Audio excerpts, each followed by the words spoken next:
મને સરકાર છૂટો રહેવા દે ત્યાં લગી મારે તો મીઠા વિશેના સરકારના રાક્ષસી કાયદાનો ભંગ કરી મીઠા વેરો રદ કરાવવો છે ને સ્વરાજનું પહેલું પગથિયું ચડવું છે અથવા તેમ કરતા મરણ પર્યંત લડવું છે. આવું કહેવાવાળા હતા મહાત્મા ગાંધીજી. 12 માર્ચ 1930નો દિવસ, જ્યાં મહાત્મા ગાંધીજી પોતાની સાથે બીજા સત્યાગ્રહીઓને લઈને નીકળી પડ્યા છે મીઠાના કાયદાનો ભંગ કરવા માટે. દાંડી કૂચની આ યાત્રા કે જ્યાં આ વર્ષ 95 વર્ષ પૂરા કરીને 96મા વર્ષમાં પ્રવેશે છે. 30મી માર્ચ 1930ની સાંજે 6 વાગ્યે સાંધિયેરથી મુકામ ઉપડ્યો અને કૂચનો આરંભ થયો. રસ્તામાં માઇલો સુધી ખાદીધારી લોકોની ભીડ જામી હતી. ગામે ગામથી લોકો આવીને રસ્તામાં ઊભા હતા. શ્રીમંત વહોરાઓ અને મુસ્લિમો પણ મોટરમાં ઉતરી પડ્યા. રસ્તામાં પરિયા ગામ આવ્યું. પાદરે કેળની કમાનો ને તોરણોની સુંદર શોભા હતી. સર્વત્ર પાણીનો છંટકાવ કરેલો હતો અને અહીં સેંકડો લોકોમાં થોડા પારસી બહેનો પણ જણાયા હતા. ગાંધીજીના સૈનિકોને પાણી પાવા સડક ઉપર હાર બંધ ગામના બાળકો લોટા પવાલા લઈને ઊભા રહ્યા હતા અને બંને બાજુ ઠામ ઠામ શણગાર થયો હતો. ગાંધીજી આવ્યા એટલે એક બહેને તલ, કંકુ અને અક્ષતથી વધાવ્યા અને ભેટ આપી અને કૂચ આગળ ચાલુ રહી. બરાબર 7:15 વાગ્યે કૂચ દેલાડ ગામને પાદરે આવી પહોંચી.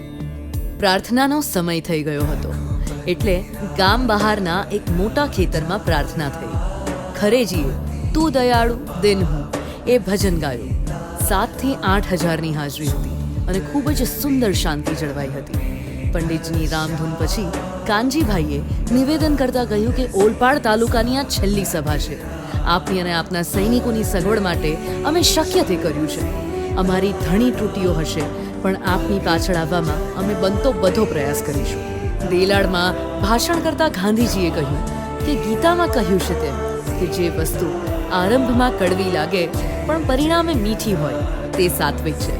તેથી જો કે ગઈકાલે હું વ્યાકુળચિત થયો અને હજુ વ્યાકુળતા ન મટી હોય તો પણ હું શાંતિ ખોઈ બેઠો નથી. જે પ્રેમના અંગારા મેં મિત્રો, સાથીઓને સભા પાસે કાઢ્યા હતા તે અંગારા તરીકે તેમણે નહીં માનેલા. આગળ કહેતા જાય છે કે આપણે તો ધર્મનો વિચાર કરવો છે. રાક્ષસી સલ્તનત સાથે બાથ ભીડવી છે અને તે રાડો પાડીને નહીં બની શકે પણ એ તો અહિંસાની વાટે જ બની શકશે. અહિંસા આંધળી પાંગડી કે ચિત્રે હાલ લાગે પણ જ્યારે તેની સાથે ઈશ્વર દત્ત શક્તિ ભળે છે ત્યારે સામો માણસ તેની આગળ ઝાંખો પડી જાય છે, તેને લકવો થઈ જાય છે. એવી શક્તિથી આપણે કામ કરવાનું છે. હવે હું તમારી વચ્ચેથી પરમ દિવસે પ્રયાણ કરીશ. હું તો ધર્મની જ વાત કરી રહ્યો છું. તમે એ પચાવો એમ હું ઈચ્છું છું ને પરમ દિવસે હું સુરત શહેરમાં જવાનું છું. આ તો મીઠાનો મીઠો સંગ્રામ છે. તમે બધા એમાં નથી આવી શકવાના એ હું જાણું છું. ત્યારે તમે શું કરશો? તકલી ચલાવો, રેડિયો ચલાવો તો વધુ મદદ કરી શકશો. એટલે રેડિયાને તકલી વસાવો ને બંને ચલાવતા થઈ જાઓ. આવું સુંદર ભાષણ આપીને ગાંધીજી ત્યાંથી વિદાય લે છે અને સુરત તરફ આગળ વધે છે. ગુજરાતની જનતામાં રાષ્ટ્ર ભાવનાને બળવત્તર બનાવવા આપણી આઝાદીની લડતના શૂરવીરો અને તેમના બલિદાનને યાદ કરીને તેમની ભાવ વંદના કરવા 12મી માર્ચથી 5 એપ્રિલ સુધીની આ દાંડી કૂચમાં મોટી સંખ્યામાં જોડાવવા ગુજરાત પ્રવાસન નિગમ દ્વારા જાહેર અપીલ કરવામાં આવે છે કે જ્યાં તેના અંતિમ ચરણમાં સુરતના વરાછા વિસ્તારની ધારુકા કોલેજથી આ સાયકલ રેલી નીકળે છે, જેમાં 50થી વધારે સાયકલકારો આગળ વધી રહ્યા છે વાંજ તરફ, જ્યાં વચ્ચે સણિયા કણદે તેમને સરસ મજાનું સ્વાગત કરવામાં આવે છે અને છેલ્લે આ સાયકલ યાત્રા આજના દિવસે રોકાશે વાંજ ગામ.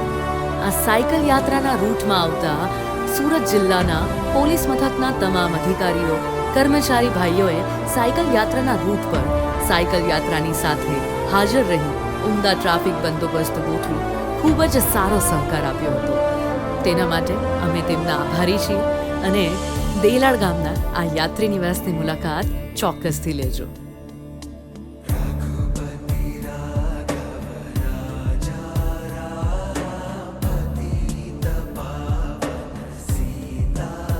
વધુ વિગતો માટે gujaratourism.com અથવા તો thedandipath.com પરથી માહિતી મેળવી શકો છો.